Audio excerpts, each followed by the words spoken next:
Welcome to the stock photography course and thank you so much for downloading it. I do hope you find this course enjoyable and most importantly informative, of course.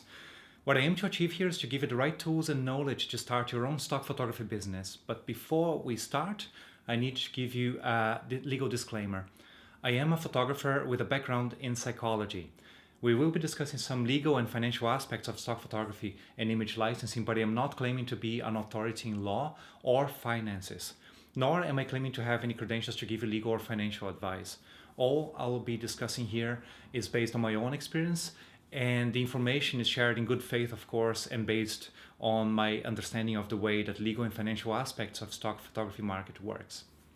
If you feel that you need more in-depth legal or financial advice, please seek professional accredited support. Now that we've got that out of the way, let's start from the beginning. What is stock photography? There are many answers to that question, so let me just give you a few. One way to think of it is that stock agencies look after sales. So stock agencies, also called image banks and image libraries, are nothing but agents who will make your work available to clients and take a cut of the sale. They will also look after the legal aspect of the sale, website maintenance, safely storing your files and keeping you up to date with the latest market developments, which is of course very important as well. Stock photography is also a way for the photographer to monetize on otherwise unused photographs. Think that you will shoot anyway, but what are you using your pictures for?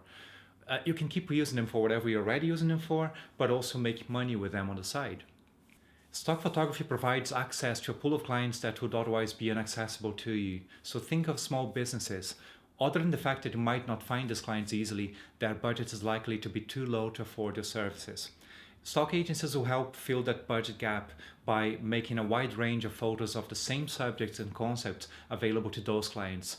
But what is in it for the photographer, you ask? Well, photographers receive an amount for each sale, of course, based on the amount, and that's called royalty. The logical question is, how much money will I make from each sale? And at the time this video was made, stock agencies will pay artists anything between a flat rate of 25 cents per sale up to 60% of the sale amount. Royalties can reach a much higher amount per sale, sometimes into the hundreds of dollars realm, but unfortunately those sales are much, much rarer. And I know that sounds extremely low. That's indeed an issue that makes many photographers bitter with the stock photography industries. But don't be put off stock for that reason. Let me argue on that a little. I consider the total amount made amongst all agencies at the end of the month a much better indicative of how much money your work is worth. I also do my balance at the end of the year, and I found that a better way than considering single sales instead. And in my opinion, photographers should look at the total amount of money that an image earns from the day that they are made available in stock, not per single sale. Whatever timescale you choose to adopt, think of it as money you wouldn't be making otherwise. You have already taken the pictures, so just do something with them. In the same subject of royalties, a friend of mine comes to mind, and she's also a photographer. She feels emotionally attached to her images, and she argues that for that reason she wouldn't sell them for a few cents. Whereas I understand what she meant, there are two misconceptions there that I would like to clear with you from the outset of this course. The first misconception is that by commercializing your work, you'll be selling it in the sense of losing your copyright. And that's really not the case at all. I will elaborate on this point in a moment, so just bear with me. The second misconception is that one image will sell only once. It's a possibility, of course, but it's highly unlikely.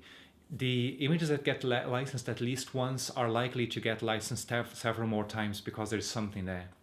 The other way that I like thinking about stock photography is that as if it were my savings account, but with much more interest paid in than most investments that don't involve risk.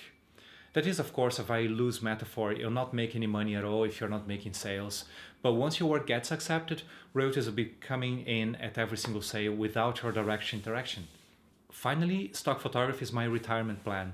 If you write a book or write a song, you will receive royalties from each time your work gets used. And photography is no different. It's a form of art as well. Each time someone uses something that's creative, they should pay royalties. By going into stock, you are expanding the possibility of your work getting found and licensed.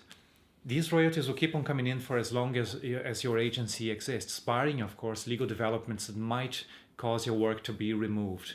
But this honestly can happen to any industry, and we have very little or no control over that. Over time, you keep on submitting to stock agencies, and your work will grow in size, your portfolio will grow in size, and hopefully your royalties with it. Now, let's discuss the differences between sales and licenses. Remember, you retain the copyright of all your images. You sell prints, but not your files. You license them for a certain use. So rather than thinking of sales, get used to thinking of money from licensing instead. Most agencies will indeed use the terms license and sale interchangeably, and the same with buyer instead of licensee and seller instead of licensor. I'll be doing the same in this course to getting used to the stock photography terminology, but bear in mind that you will be in fact licensing images rather than selling them. Having said that, it's very important to always read the agency's terms and conditions before you submit your work to them. Even though most agencies have very similar agreements, always be sure to understand what you are agreeing to do. If you're not clear on anything that the contract says, make sure to contact the agency's customer support and ask them direct. Also, some websites will offer the option to sell rights as a checkbox. Be very careful with that option. It means that you agree to transfer your copyright to a third party in exchange for a one-off sum. And this means that you will also lose any rights to relicense or resell your image or that image in future. But are licenses all the same? And the answer is no, not really, no. In the following segment, we'll be discussing the two different types of licenses that apply to stock photography. One common question that my students have is to what extent do photographers get involved with the sales? And the answer to that is that there is no interaction whatsoever.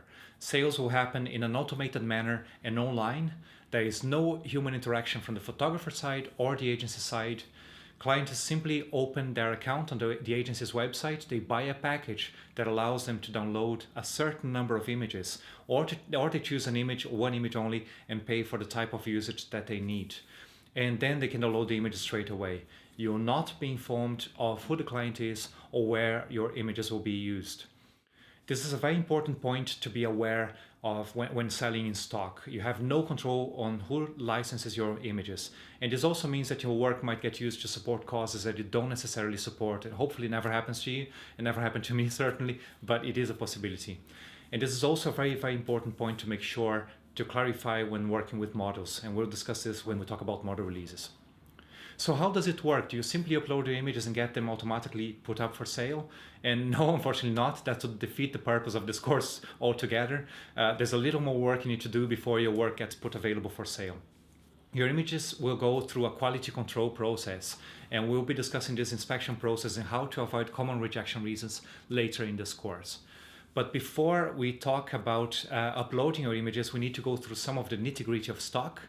Let's start from the beginning, and in the next part of the course, we'll look into different types of agencies, licenses, and why you need to be aware of how exclusivity works.